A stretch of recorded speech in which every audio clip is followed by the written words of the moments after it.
Hello friend, welcome back to life premium design. आज के इस वीडियो में हम इस वाले एग्जाम्पल को करेंगे। इस एग्जाम्पल को करने से पहले आज हम ये देखेंगे कि ये सर्कल हम लोग किस तरीके से ड्रॉ करते हैं। ठीक है? इसको हम यहाँ से अभी मिनिमाइज करते हैं और फिर हम चलते हैं अपने सॉलिड वर्क में।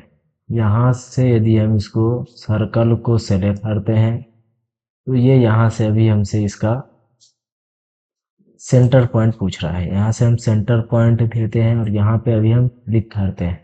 यदि हम कहीं भी क्लिक नहीं करेंगे तो ये यहाँ पर ये हमारा इसका रेडियस जो है वो शो हो रहा है।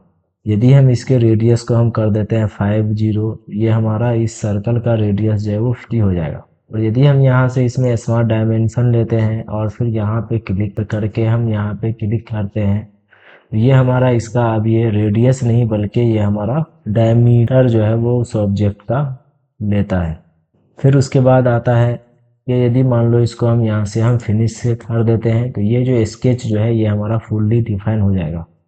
यदि हम इस वाले को हम यहाँ से सिलेक्ट करते हैं, हटाते हैं और फिर यहाँ से हम सर्कल लेते हैं और फिर यहाँ पे हम ये क्लिक करने के बाद इसका रेडियस हम 50 इंटर करते हैं तो ये हमारा अभी अंडर डिफाइन है। हमारा ड्राइंग तब तक अंडर डिफाइन होता है जब तक हम उसमें डायमेंशन अप्लाई नहीं करते। जब हम किसी भी ड्राइंग में उसका डायमेंशन अप्लाई कर देते हैं तो वो ड्राइंग जो है वो हमारा फुल्ली डिफाइन हो जाता है। तो इसी का आज हम यूज करते हुए आज हम ये वाला एग्जाम्पल करेंगे। इस एग्जाम्पल को करने के लिए हम पहले लाइन हम यहाँ से ड्रॉ करते हैं। इसमें हम कहीं से भी कर सकते हैं, ऐसा कोई इसका रूल नहीं है इसमें सॉलिड वर्क में कि इसको हम यहीं से स्टार्ट करेंगे। यदि आप ऑटो कैड वाला हमारा वीडियो देखोगे उसमें मैंने एक बताया है कि आपको उस ड्राइंग को स्टार्ट कहाँ से करना है। जहाँ से मैंने उसे बताया है आप यदि वहीं से करोगे तभी वो हमारा होगा, वरना नहीं तो वो फिर एरर जो है वो आता है उसमें और उसको बनाने में फिर हमें दिक्कत आती है। इसको हम कहीं से भी हम क्रिएट कर सकते हैं। तो इसको क्रिएट करने के लिए हम चलते हैं अपने इस सॉलिड वर्क में और फिर यहाँ से हम इसका हम रेफरेंस लेंगे, हमने कहाँ से किसको किया है।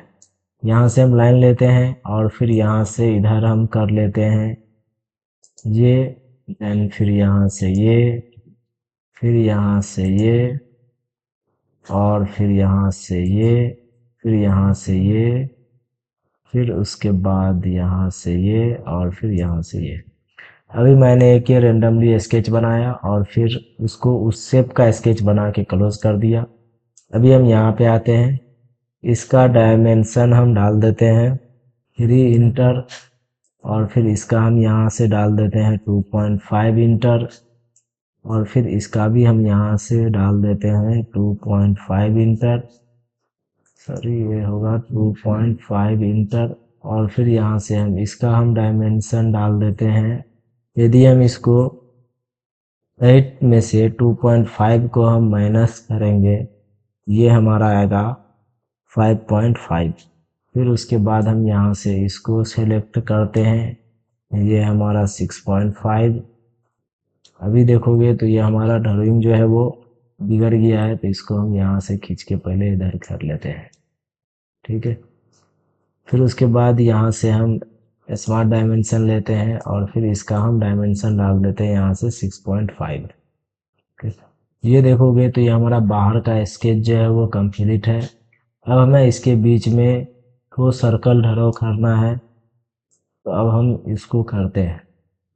उसको करने के लिए पहले हम यहाँ से एक ये सर्कल कमांड लेते हैं, एक सर्कल हम यहाँ पे बनाते हैं और एक सर्कल हम यहाँ पे बनाते हैं। अभी इन दोनों में एक ये, फिर यहाँ से हम इसको करते हैं स्मार्ट डायमेंशन, इसके डायमेंशन को हम कर देते हैं यहाँ से 2.5 और फिर इसके डायमेंशन को हम कर देते हैं 1.5। फिर यहाँ से हम स्मार्ट डायमेंशन, इसके और इसके हॉरिजॉन्टल डिस्टेंस है हमारा 2.5, इसके और इसके वर्टिकल डिस्टेंस है हमारा 3, देन फिर इसके और इसका हॉरिजॉन्टल डिस्टेंस है हमारा 5 और फिर यहाँ से इसका वर्टिकल डिस्टेंस जो है वो है हमारा 1.5 इंच। ये अब ड्राइंग देखोगे तो ये हमारा फुल्ली डिफाइन हो गया है। और जिस तरीके से हमने ये एक इमेज दिखाया था उसके अकॉर्डिंग हमने इसको क्रिएट कर लिया। ठीक है, तो इस वीडियो में इतना ही, मिलते हैं अगले वीडियो में। Okay bye, thanks for watching.